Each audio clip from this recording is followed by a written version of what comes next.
Every superpower in history believes it is unique, special, invincible, chosen by destiny. But when you zoom out and study history through a wider lens, a shocking truth emerges. Every empire follows the same life cycle, almost like a biological organism. They rise, they dominate, they overreach, and eventually, they fall. And what makes this even more unsettling is that the timeline is eerily predictable, almost as if there is a script running beneath civilization itself. The cycle begins with expansion, driven by ambition, innovation, and unity. In this stage, nations work hard, build strong institutions, and rely on shared values. Wealth is created, not borrowed. People feel connected to a bigger mission. This is the golden age of every empire. But then comes success, and success changes everything. Wealth leads to comfort. Comfort leads to entitlement. Entitlement leads to division. The very strengths that built the empire, discipline, cooperation, sacrifice, slowly fade. A new elite class emerges, and their priority shifts from serving the nation to protecting their own power. Next, the empire enters the arrogant stage.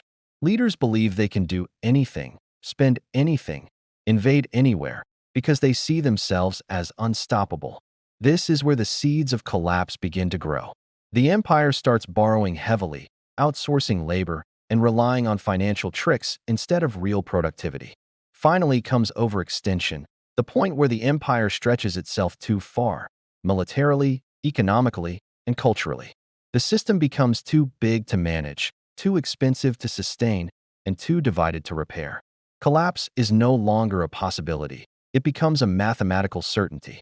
That is why superpowers fall like clockwork, not because of sudden disasters, but because they follow a life cycle as old as civilization itself. Every empire begins its life by creating real value, building infrastructure, developing technology, expanding trade, and increasing productivity. But as superpowers mature, something dramatic and dangerous happens. Wealth stops being a tool for growth and becomes a weapon that slowly destroys the system from within. The economic tipping point begins subtly. Instead of investing in long-term development, leaders start choosing short-term wins. The government borrows more, the central bank prints more, and citizens are encouraged to consume more. The entire system becomes addicted to easy money. Debt turns from a tool into a lifestyle. This is the stage where the rich get richer not through innovation, but through asset manipulation, financial engineering, stock buybacks, tax loopholes, and speculative bubbles. Meanwhile, the working class sees wages stagnate while the cost of living skyrockets. The wealth gap grows until it becomes a canyon. The empire's currency begins to weaken, not because of foreign enemies, but because the system itself has abandoned discipline. Historically, this always leads to the same economic symptoms: inflation, declining productivity, ballooning debt, and a financial elite that becomes more powerful than elected officials.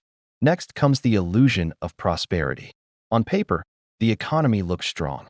Stock markets rise, corporate profits jump, and GDP numbers improve. But beneath the surface, everything is hollow. The growth is artificial. The wealth is concentrated, and the system becomes extremely fragile. Finally, the economic tipping point becomes impossible to hide. A crisis, sometimes a recession, sometimes a bank failure, sometimes a currency shock, reveals the truth. The empire has been building on financial quicksand. At this point, collapse is not triggered by one event. It is triggered by decades of economic decay that can no longer be disguised. Once an empire crosses the economic tipping point, the next stage of collapse begins to unfold, and it is always political. Not through coups, invasions, or sudden revolutions, but through something far more subtle and far more destructive: internal fracture. At this stage, the nation stops acting like one country and starts behaving like several competing tribes. The political spectrum turns into a battlefield. Every issue, taxes, immigration, healthcare, education, becomes a weapon. The population is split into polarized camps who no longer debate. They only fight. Historically, this moment always emerges at the same time the economy becomes unstable. Why? Because people who feel financially insecure become easier to divide. Distrust grows. Institutions lose credibility. Leaders promise extreme solutions to gain power. And the citizens begin to believe that their greatest enemy is not another country, but their own neighbors. During this phase, governments stop planning for the long term and shift into survival mode. Politicians focus on winning the next election, not fixing the next decade. Gridlock becomes normal. Laws stop passing. Infrastructure decays. National unity evaporates. Meanwhile, special interest groups grow stronger. Corporations, lobbyists, and billionaires begin shaping policy more than elected officials.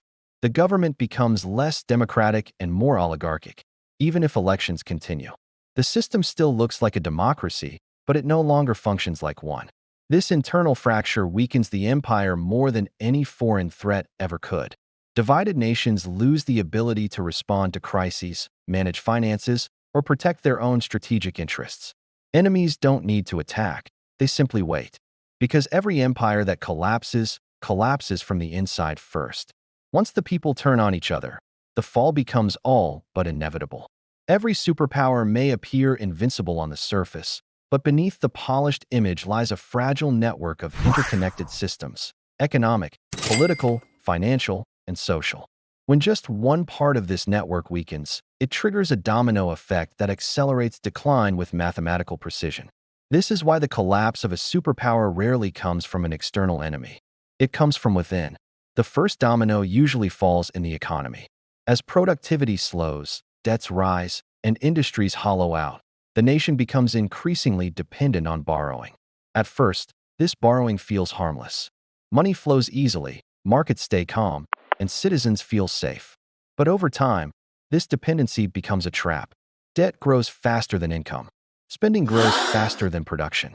And slowly, the economic engine begins to overheat. Once the economy weakens, political instability follows. Leaders panic.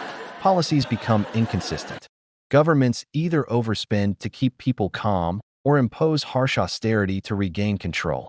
Either path generates anger, division, and disillusionment.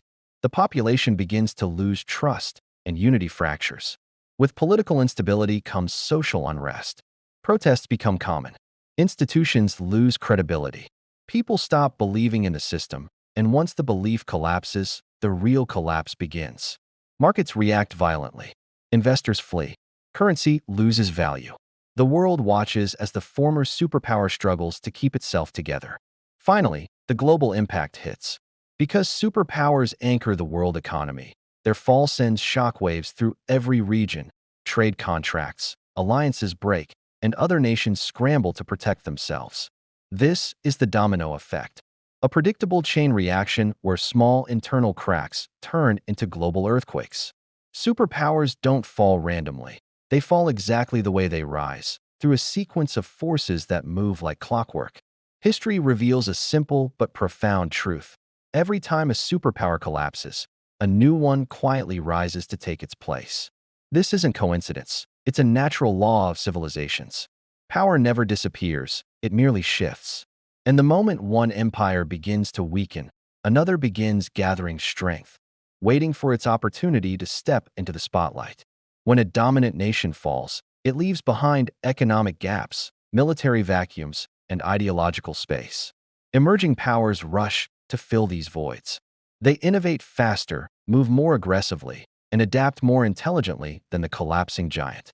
While the old empire struggles under debt, division, and stagnation, the new contender uses efficiency, technology, and strategic alliances to rise.